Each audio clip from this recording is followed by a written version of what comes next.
Hi all, this is just a brief update to let you know about a couple of pieces I recently published on my writing blog. Both deal with the problem of ressentiment, which is a more technical or philosophical way of saying resentment. Stemming from Nietzsche, ressentiment refers to the secret feelings of revenge that motivate those who feel victimized, hard done by, or inferior to others, yet cannot directly fight back or assert themselves. Because it has no direct outlet in action, ressentiment hides itself, even from oneself, and gradually poisons one's mind. It conditions the way one sees and interacts with the world. One begins to resent things only remotely connected with the object of one's hatred or envy. Eventually, perhaps, one comes to habitually devalue everything and to loathe existence itself. This is an incredibly important problem. Contemporary life seems rife with it in obvious ways. But I think it's also something that each individual has to deal with in a very deep way, because chaos, death, and suffering are fundamental aspects of existence, realities that no one can avoid. There is a sense then in which everyone is a victim of being, or may be seen as such, so avoiding a resentful response to this is crucial. So far you might say, this is pure Jordan Peterson. I think he's basically right. And this is a big part of why he's been so wildly popular, because in a culture immersed in resentment, he forcefully articulates good, healthy sense. Where I'd maybe diverge with him is in seeing more of a tension between two of his biggest influences, Christianity and Nietzsche. I'd say both present responses to the problem of chaos, death, and suffering, but Nietzsche developed his approach explicitly against the approach of Christianity, which he saw as deeply embodying ressentiment, as fundamentally a rejection of real life in the natural world in favor of a heaven constructed to basically condemn it and make it look bad. Likewise, he believed Christian morality as a resentful morality of the weak, a resentment that goes so deep it pretends that it doesn't even want to fight back, but instead fosters a twisted pleasure in experiencing oneself as a righteous victim in the hands of evil oppressors. There's a different interpretation of the Christian approach, though, one developed by the philosopher Max Scheler. In this, Christian non-resistance and self-giving love are noble phenomena, forms of a generosity stemming from superabundance. One knows oneself loved by God and assured of eternal life, and so wants to share this love and can afford to be wildly generous in this life.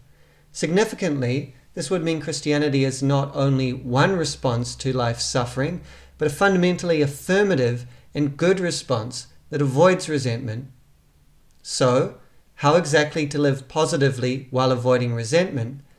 That is something I'm thinking a lot about at the moment, and that's why these two pieces of writing both concern ressentiment. The first is a short story set in ancient Rome that I called The Gladiator. It focuses on a disgraced public official and a Christian catechumen, both of whom have been sentenced to fight as gladiators in the Colosseum. I don't want to over-explain it and thus ruin the story, but I'll just say that it represents the clash of worldviews and involves all that I've talked about so far. Finally, I'd emphasize that it is somewhat ambiguous, genuinely ambiguous. Reality, after all, is complicated. I hope you enjoy it. The other piece is an essay about Shakespeare's play Hamlet.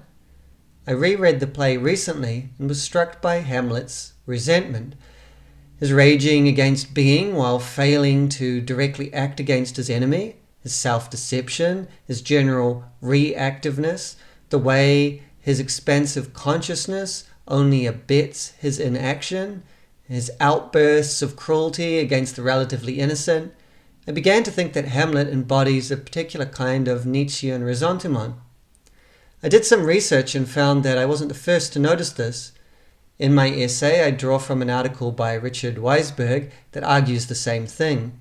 The classic riddle of Hamlet is why he takes so long to act to avenge his father's murder, and Weisberg argues this is due to what he calls Hamlet's literary ressentiment, his tendency to use words as a substitute for and an evasion of action. But what complicates matters is that Nietzsche himself had something to say quite explicitly about Hamlet. Although this was early in his career, he called Hamlet a Dionysian man, someone granted a paralyzing insight into the terrible heart of being, that no particular action matters in the context of the ceaseless surging will of the cosmos, this is what paralyzes Hamlet.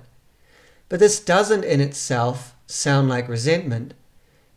In my essay, I argue that Hamlet is both Dionysian man and man consumed by resentment, that his ressentiment conditions what he takes from his insight into being, causing him to turn it into something destructive rather than something life-affirming.